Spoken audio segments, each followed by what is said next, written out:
दूसरी अरिहंत पद मन वच शीस नभाए कहूँ रोहिणी व्रत कथा दुख दरिद्र नस जाए। अंग देश में चंपापुरी नाम नगरी का स्वामी माधव राजा नाम का राजा था। उसकी परम सुंदरी लक्ष्मीवती नाम की रानी थी। उसके 7 गुणवान पुत्र और एक रोहिणी नाम की कन्या थी। एक समय राजा के निमित्त ज्ञानी से पूछा कि मेरी पुत्री का वर कौन होगा। तब निमित्त ज्ञानी ने विचार कर कहा कि हस्तिनापुर का राजा बातशोक और उसकी रानी विद्युत श्रावका पुत्र अशोक तेरी पुत्री के साथ परिग्रहण करेगा। यह सुनकर राजा ने स्वयंवर मंडप रचाया और सब देशों के राजकुमारों को आमंत्रण भेजा। तब नियत समय पर राजकुमार गण एकत्रित हुए तो कन्या रोहिणी एक सुंदर पुष्प माला लिए हुए सभा में आई और तब राजकुमार का परिचय पाने से अंतर में राजकुमार अशोक के गले में वरमाला डाल दी।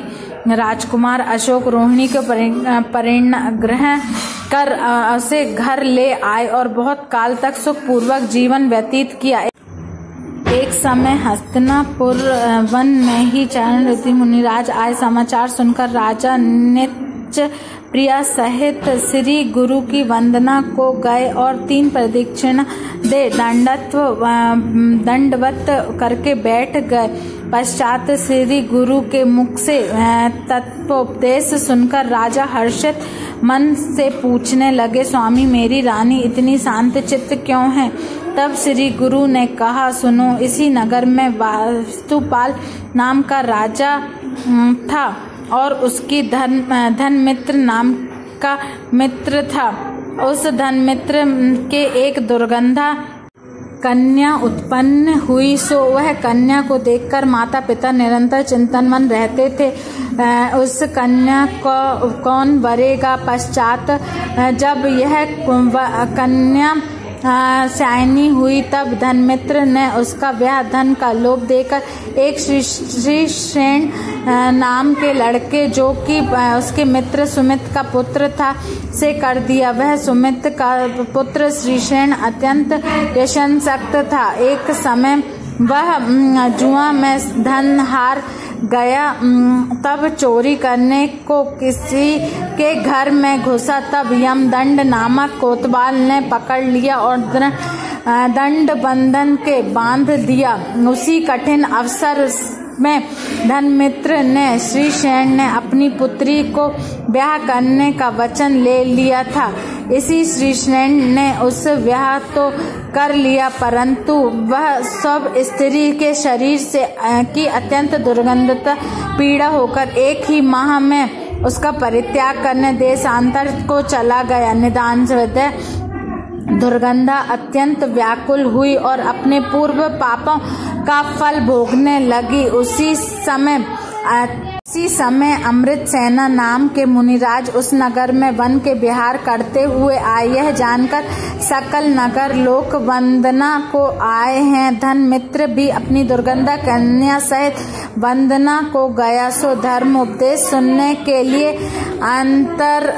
उसकी अपनी पुत्री के भावांतर के पूछे। तब श्री गुरु ने कहा, सोरठ देश के गिरनार पर्वत के निकट एक नगर है, वहाँ भूपाल नामक राजा राज्य करता था। उसकी सुगंधमती नाम की रानी थी। एक समय वसंत ऋतु में राजा रानी सहित वन कीड़ा को चला गया। मार्ग में श्री मुनिराज को देखकर राजा ने रानी से कहा कि तुम घर जाकर श्री गुरु के आहार की विधि लगाओ। रानी घर तो आ गई, तथापि वन कीड़ा के समय वियोग जनित संताप से तृप्त उस रानी के वियोग का संपूर्ण अपराध मुनिराज के माथे मढ़ दिया।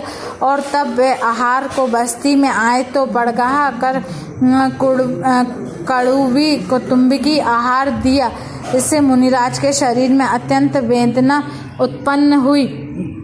हो गई और उन्हें तत्काल प्राण त्याग दिए। नगर में लोग यह वार्ता सुनकर आए और मुनिराज के मृतक शरीर की अंतिम क्रिया कर रानी की दुष्ट कृत्य की निंदना करते हुए निज निज स्थानों को चले गए। राजा को भी यह दुष्टता की खबर लगी और उसने अपनी रानी को तुरंत ही नगर से बाहर निकाल दिया।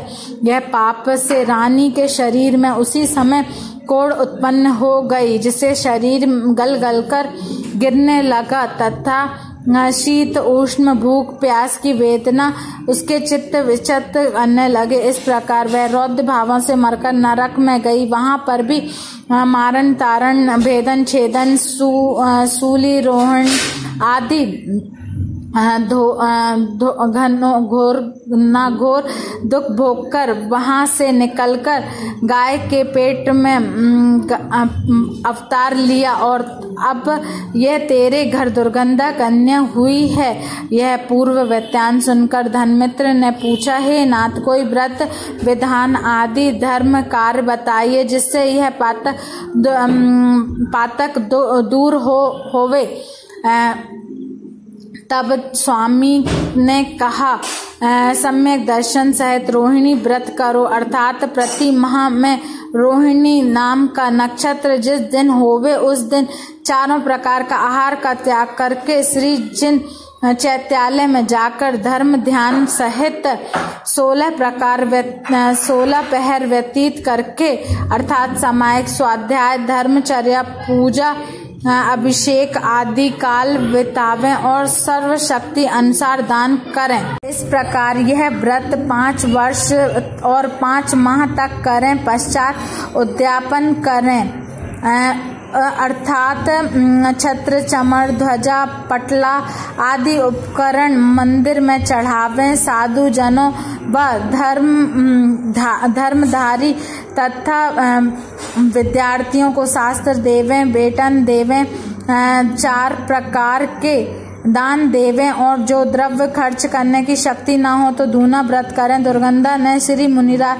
श्री के मुख से व्रत की विधि सुनकर श्रद्धा पूर्वक उसको धारण करके पालन किया और आयु के अंत में संन्यास सहित मरण कर प्रथम स्वर्ग में देवी हुई और वहां से आकर माधवा राजा की पुत्री और तेरी पारस प्रिय स्त्री हुई। इस प्रकार रानी के भव्यांतर सुनकर राजा ने अपना भव्यांतर पूछा। तब स्वामी ने कहा, तू प्रथम भाव में भील था, तूने मुनिराज को उपसर्ग किया था तो तू मरकर पाप के फल से 7वें नरक में वहां 33 सागर दुख भोग कर निकला। सो अनेक कुयोनियों भ्रमण करता हुआ तूने एक वाणिक के घर में जन्म लिया। सो अनंत घृणित शरीर पाया, लोग दुर्गंध से मारे तेरे पास न आते। तब तूने मुनिराज के उपदेश से रोहिणी व्रत किया, तब फल से स्वर्ग में देव हुआ और वहां से फिर चैकर विदेह क्षेत्र में आकृति चक्रवर्ती हुआ। वहां से दीक्षा के तप से देवेंद्र हुआ और स्वर्ग से आया तू अशोक नामक राजा हुआ। राजा अशोक यह भव्यांतर सुनकर घर आया और कुछ काल में तक सा आनंद राजभोग पश्चात एक दिन वहां वासु पूज्य भगवान का संवत्सरण आया सुनकर राजा वंदना को आया और धर्मोपदेश सुनकर अनंत वैराग को प्राप्त हो जिन दीक्षा ली और रोहिणी रानी ने भी दीक्षा ग्रहण की। सो राजा अशोक ने तो उसी भाव में शुक्ल ध्यान घाती कर्मों का क्षय कर केवल ज्ञान को प्राप्त किया और मोक्ष गए और रोहिणी आर्य की समाधि मरण कर स्त्री लिंग छेद का स्वर्ग में देवी हुई। वहां तब अब वह देव वहां से चय करके मोक्ष प्राप्त करेगा। इस प्रकार राजा अशोक और रानी रोहिणी व्रत के प्रभाव से स्वर्ग आदि के सुख भोगकर मोक्ष को प्राप्त हुए और होवेंगे। इस प्रकार अन्य भव जीव भी श्रद्धा सहित इस व्रत को पालें तो उत्तमोत्तम सुख पावेंगे। व्रत रोहिणी की ओ अरु अशोक भूपाल स्वर्ग मोक्ष प्राप्त संपत्ति लही दीव नवात भाव।